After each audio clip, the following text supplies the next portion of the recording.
अच्छा जी, मैं सबसे पहले अपने कारकुनों को सबसे पहले तो मुबारक देना चाहता हूं कि जिस तरह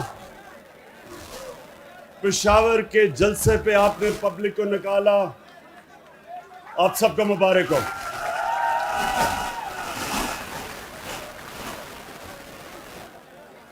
उसके बाद खामोशी। उसके बाद जो मेरा आज यहां आने का मकसद है वो ये कि मैंने आप सबको कॉल देनी है इस्लामाबाद की।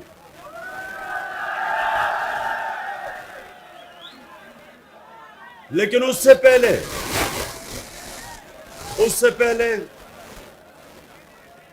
आपने गली गली मोहल्ले मोहल्ले निकलना है और लोगों को तैयार करना है। हमारी हकीकी आजादी की जो तहरीक है, आपने गली गली जाना है, मोहल्ले मोहल्ले, गांव गांव, सारी कौम को तैयार करना है कि ये एक पाकिस्तान की तारीख में फैसला कुन वक्त है। एक बाहर से एक इंपोर्टेड हुकूमत जो एक बैरूनी साजिश के तहत हमारे मुल्क के ऊपर मुसल्लत की गई, एक हमने उस साजिश को फेल करना है और दूसरा पाकिस्तान के करप्ट तरीन लोगों को 60% कैबिनेट जमानत पे है। इस मुल्क के बड़े बड़े डाकुओं को हमारे ऊपर बैठाया, जिनमें से जरदारी और ये शहबाज शरीफ और नवाज शरीफ इस मुल्क के सबसे बड़े डाकू हैं। 30 साल से ये चोरी कर रहे हैं मुल्क में। चोरी करके पैसा बाहर इनके ऑफशोर अकाउंट्स हैं, इनके बड़े बड़े महलात हैं, इधर से पैसा चोरी करके बाहर लेके गए। ये लोग पाकिस्तान आते हैं लूटने के लिए और फिर वापस चले जाते हैं जिधर इनकी सारी फैमिली बाहर है, इनकी छुट्टियां बाहर हैं, इनका इलाज बाहर है, इनकी बिजनेसेस बाहर हैं। इन लोगों को हमारे ऊपर मुसल्लत किया गया। मैं ये समझता हूं कि 1947 के बाद जब पाकिस्तान बना था, जब तहरीक पाकिस्तान चली थी, उसके बाद सबसे अहम फैसला कुन वक्त आज है कि हम अपनी हकीकी आज़ादी के लिए, अपनी जमहूरियत को बचाने के लिए सारी कौम मुनज़्ज़म हो और इनका मुकाबला करें। आपको फिर बस ये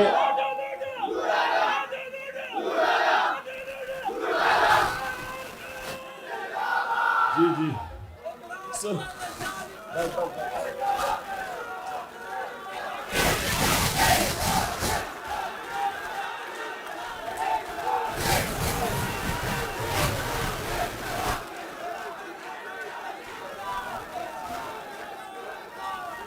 मेरे पख्तूनख्वा के कारकुनों, पहले जरा आपने ये मेरे से वादा करना है कि ये आपने अपने मुस्तकबिल की जंग लड़ने के लिए हर गली गली जाना है, मोहल्ले मोहल्ले जाना है, लोगों को इकट्ठा करना है। मैं इंशाअल्लाह अपनी कौम को निकालूंगा, इस्लामाबाद अपनी कौम को लेके आऊंगा और पैगाम दूंगा जो अमेरिका ने ये अपने साजिश के तहत इन लोगों को बैठाया, अमेरिका को भी, कि ये एक आज़ाद मुल्क है, ये किसी का पुतला नहीं है, ये खुददार मुल्क है। ये वो मुल्क है। जब ये मुल्क बना था, इसका नारा था कि पाकिस्तान का मतलब क्या? ला इलाहा इल्लल्लाह के नारे पे ये मुल्क बना था। किसी सूरत हम स्वाय अल्लाह के किसी के सामने नहीं झुकेंगे। हम एक आजाद मुल्क है। और दूसरी चीज कि ये जो डाकू हमारे ऊपर मुसल्लत किए गए हैं, जिन्होंने इस साजिश के साथ, ये मीर जाफर और मीर सादिक उनके साथ मिलके इन्होंने ये साजिश की थी। ये डाकुओं को भी हम बताना चाहते हैं कि किसी सूरत हम तुम्हारी इंपोर्टेड हुकूमत को मंजूर नहीं करेंगे।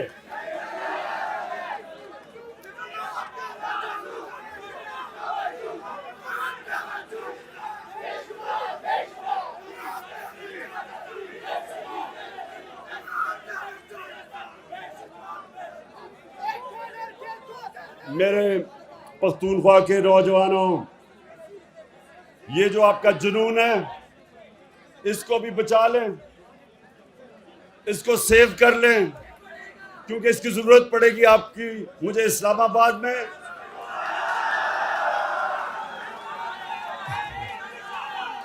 और उससे पहले जो आपने तहरीक चला रही है। अच्छा,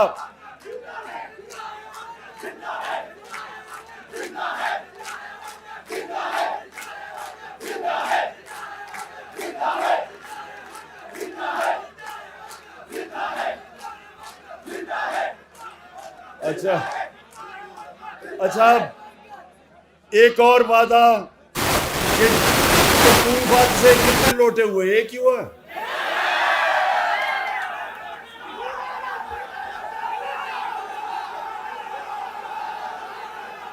और तो कोई नहीं, एक ही हुआ। अब मुझे नहीं,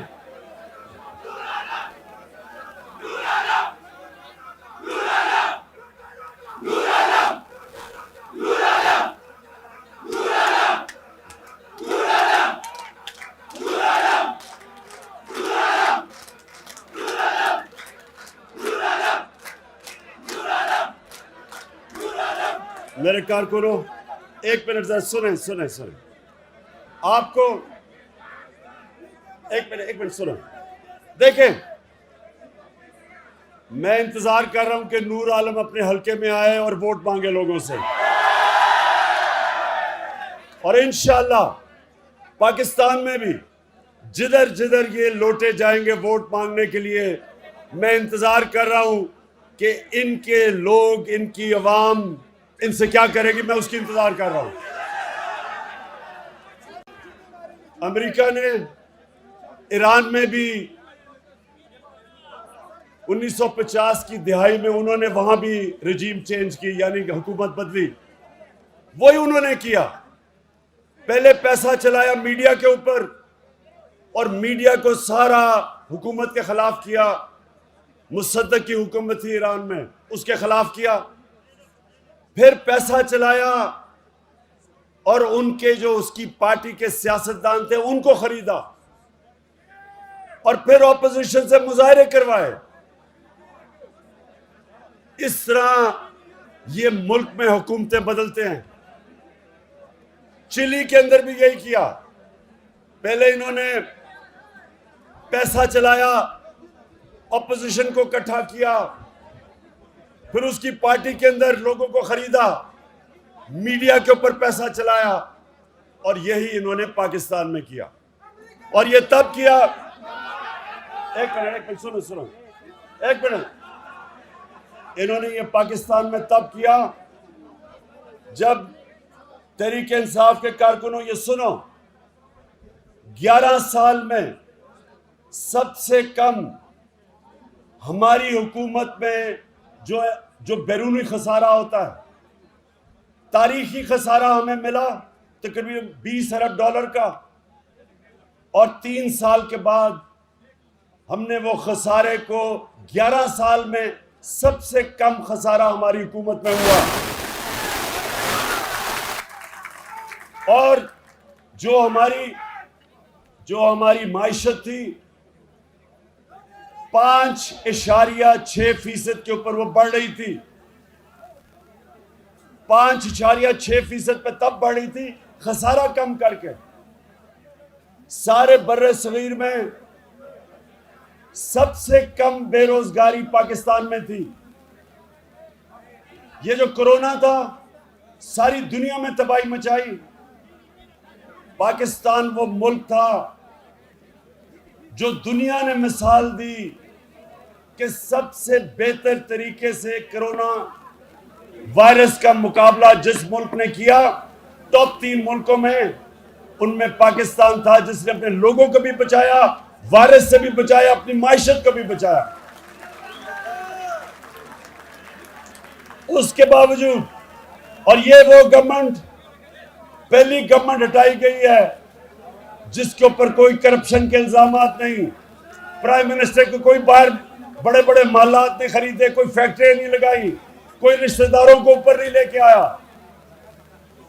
और हमारी हुकूमत को साजिश से तब गिराया गया जब इनको पता था कि हमारी गवर्नमेंट हर मुश्किल वक्त से निकल गई। जो महंगाई की बात करते हैं मैं आज भी कहता हूं कि दुनिया में सस्ता तरीन मुल्क आज पाकिस्तान है। दुनिया में सस्ता तरीन मुल्क है क्योंकि आलमी महंगाई आई हुई है। सारी दुनिया में महंगाई है कोरोना की वजह से।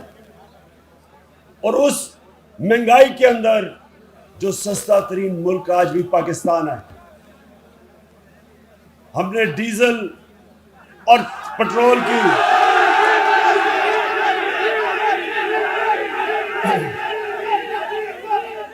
मुल्क हमने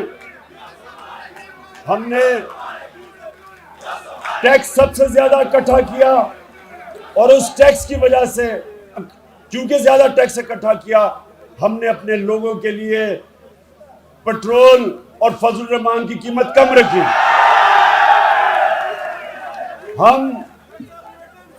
हमारी वो गवर्नमेंट थी जिसने सबसे ज्यादा किसानों को फायदा पहुंचाया। हमने किसानों को उनकी फसल की पूरी कीमत दिलवाई। हमने शुगर माफिया का मुकाबला किया जो किसानों को पैसे नहीं देते थे और पैसे कम देते थे। पूरी कीमत भी दिलवाई, वक्त पे दिलवाई। किसानों ने अपना पैसा जमीन पे लगाया और जो 5 बड़ी बड़ी फसलें थी उनमें से सबसे ज्यादा पाकिस्तान की तारीख की पैदावार हमारे जमाने में हुई पिछले साल।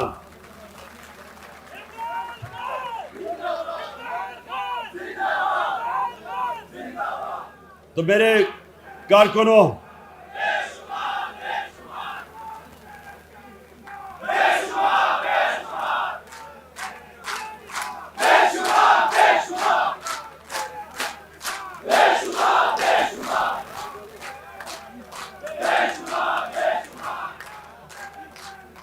तो मेरे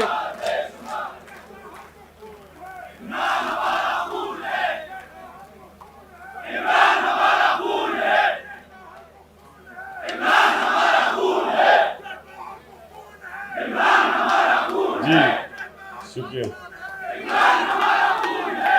शुक्रिया। अब जरा सुने, तो ये मैं आपके सामने सिर्फ इसलिए ये चीजें रख रहा हूं कि एक हुकूमत जो मुल्क को हर मुश्किल से निकाल रही थी, जिसकी माशी परफॉर्मेंस पिछली कोई भी हुकूमत पिछले 10 साल में मुकाबला नहीं कर सकती थी, जिसने एक मुल्क वो मिला हमें विरासत में जिसका दिवालिया निकाला हुआ था, सारे इदारे तबाह किए हुए थे, वो हमें हुकूमत मिली। और मुझे फख्र है कि सारे मीडिया प्रोपेगेंडा और अपोजिशन प्रोपेगेंडा के बावजूद अल्लाह का शुक्र है कि हमारी हुकूमत सही रास्ते पे निकली हुई थी। जब यह साजिश की गई तो मैं आज ये भी आपको बता दूं नौजवानों की कौम कैसे तबाह होती है। कौम कैसे तबाह होती है जब आप वो करप्ट लोगों को जो 30 साल से मुल्क को लूट रहे थे, जब आप उनको बैठाते हैं तो क्या होता है?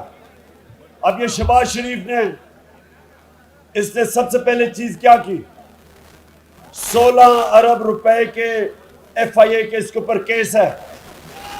16 अरब रुपए का नौकरों के नाम पे 16 अरब रुपया, जिसमें मकसूद चपड़ासी का 3.25 अरब रुपया,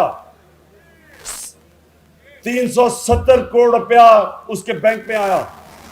अब एक मिनट चुप, अब सुने,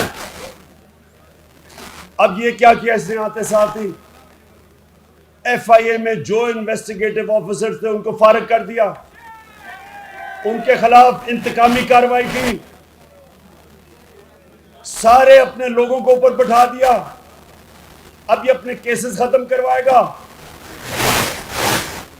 अब ये जब FIA को तबाह करेगा अपने केसेस बचाने के लिए, FIA और भी किसी ताकतवर डाकू को नहीं पकड़ेगी, वो सिर्फ छोटे चोरों को पकड़ेगी।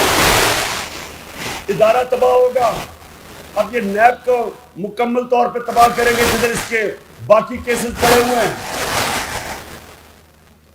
नैब तबाह होगी, FBR को ये तबाह करेंगे, क्योंकि FBR के अंदर ये टैक्स बचाना होता है। अपने आप को बचाने के लिए FBR पे जब लोग लेके आएंगे, FBR जिसने तारीखी टैक्स इकट्ठा किया, हमारे दौर में पाकिस्तान की तारीख में सबसे ज्यादा पैसा इकट्ठा हुआ, क्योंकि हमने FBR को मजबूत किया। ये उसी FBR को कमजोर करेंगे, क्योंकि ये सारे टैक्स चोर बैठे हुए हैं। 60% कैबिनेट जमानत पे है, इन्होंने अपने आप को बचाना है, तो ये सारे मुल्क के इदारों को कमजोर करेंगे। तो होगा क्या? मेरे कारकुनों ये सुनो, क्योंकि आपने जब तबलीग करनी है लोगों के अंदर जाके, आपने लोगों को ये चीजें समझानी है। होगा क्या? नबी सल्लल्लाहु अलैहि वसल्लम ने कहा था कि कौम तब मरती है जब वो छोटे चोरों को जेलों में डालती है और ताकतवर डाकुओं को नहीं पकड़ती। ये अब आपके सामने तमाशा हो रहा है। अब FIA हमेशा के लिए ताकतवर डाकुओं को नहीं पकड़ेगी, क्योंकि जिन्होंने ये शहबाज शरीफ को और इसके बेटों पे केस बनाए थे, उनके ऊपर इंतकामी कार्रवाई हो रही है। अब सारे बाकी FIA वाले डरेंगे कि कभी हम किसी ताकतवर को ना हाथ डालें। हमें पहले मुश्किल थी, सरकारी नौकर डरते थे जब हम उन्हें कहते थे कि जो बड़े बड़े मुजरिमों पे हाथ डालो, तो सरकारी नौकर डरते थे, गवर्नमेंट ऑफिशियल्स डरते थे, क्योंकि उनको डर था कि ये वापस आके इंतकामी कार्रवाई करेंगे। अब ये साजिश के जरिए इसी शहबाज शरीफ और शरीफ खानदान को वापस लाया गया, और अब ये सारे इदारे इस मुल्क के तबाह करेंगे जो इन्होंने पहले किए हैं। कभी कोई गवर्नमेंट जो इदारे तबाह करती है, कभी दुनिया की तारीख में वो कभी ठीक नहीं कर सकती, और जब इदारे तबाह होते हैं तो मुल्क तबाह हो जाता है। जो गरीब मुल्क हैं वो गरीब इसलिए नहीं है कि वो वसाइल की वो गरीब इसलिए है कि उनके इदारे तबाह हो जाते हैं। वो ताकतवर डाकुओं को, मुजरिमों को नहीं पकड़ सकते, वो सिर्फ छोटे चोरों को पकड़ते हैं। वो जो लोग यहाँ से पैसा चोरी करके लंदन में महल्लात खरीदते हैं और बड़ी बड़ी बिजनेसेस चलाते हैं चोरी के पैसे से, गरीब मुल्कों का जो निजाम है वो इन लोगों को नहीं पकड़ सकता, इसलिए वो गरीब होते हैं, इसलिए गुर्बत होती है। तो ये जो दूसरा बड़ा, एक तो साजिश हुई, दूसरा इन चोरों को जो हमारे ऊपर मुसल्लत किया गया है, इनके खिलाफ सारी कौम को खड़ा होना इसलिए है कि हमारे मुल्क का मुस्तकबिल अब खतरे में है, हमारे बच्चों का मुस्तकबिल खतरे में है। इसलिए बस पहले सुन लो, पहले बात सुनो, क्योंकि आपने जाके तबलीग करनी है लोगों में।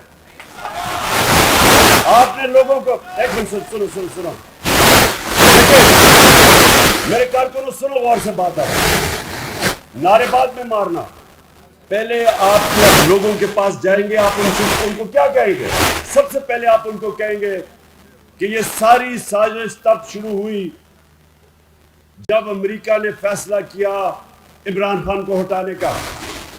उनका अंडर सेक्रेटरी वॉशिंगटन में डोनाल्ड लू, उसने आके हमारे अमेरिका के एम्बेसडर को धमकी दी कि अगर तुम इमरान खान को नहीं हटाओगे तो पाकिस्तान को मुश्किलात का सामना करना पड़ेगा।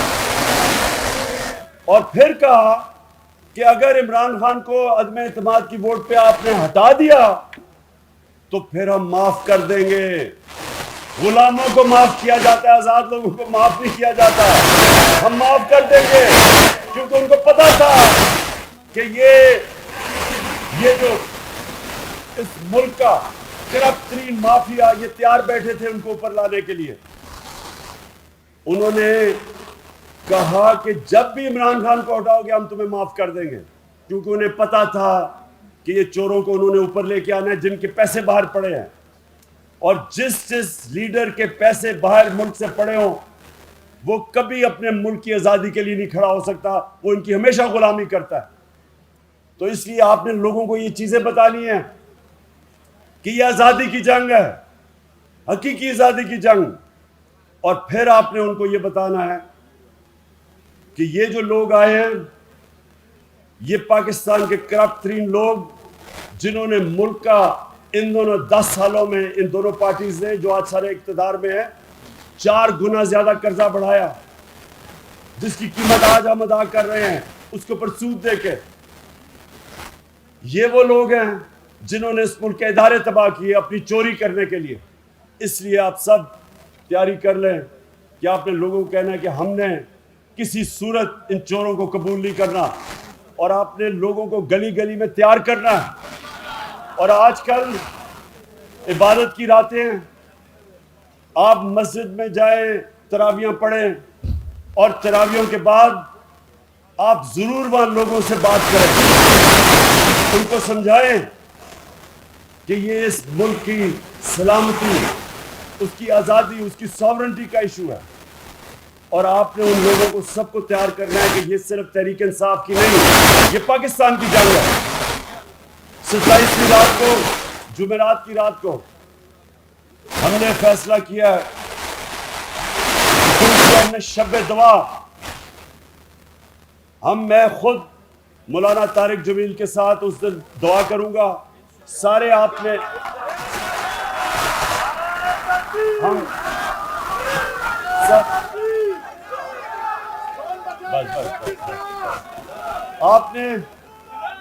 आप सबके लिए हम बंदोबस्त करेंगे, स्क्रीन्स लगेंगी वहां उस दुआ के ऊपर, सारे जिधर भी पाकिस्तान में हम हर जगह के ऊपर हम वो स्क्रीन्स लगाएंगे। 27वीं की रात को 10 बजे हम सब अपने मुल्क की आज़ादी के लिए, सलामती के लिए दुआ करेंगे। इस मुल्क के मुस्तकबिल, अपने बच्चों के मुस्तकबिल के लिए दुआ करेंगे, और इसकी आज़ादी के लिए, और इन चोरों से आज़ादी के लिए। और आप सब ने उसमें शिरकत करनी है शब दुआ में।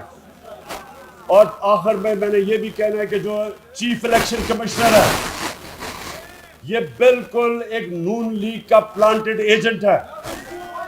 इसको हमने तहरीक चलानी है कि हमें इस पे कोई एतमाद नहीं, ये कोई मौका नहीं छोड़ता हमें नुकसान करने का। हमने कहा था फॉरेन फंडिंग, हमने चैलेंज किया था कि पहले तीनों जमातों की इकट्ठे केस देखें और देखें कि किसकी जायज फंडिंग है, किसकी नाजायज है।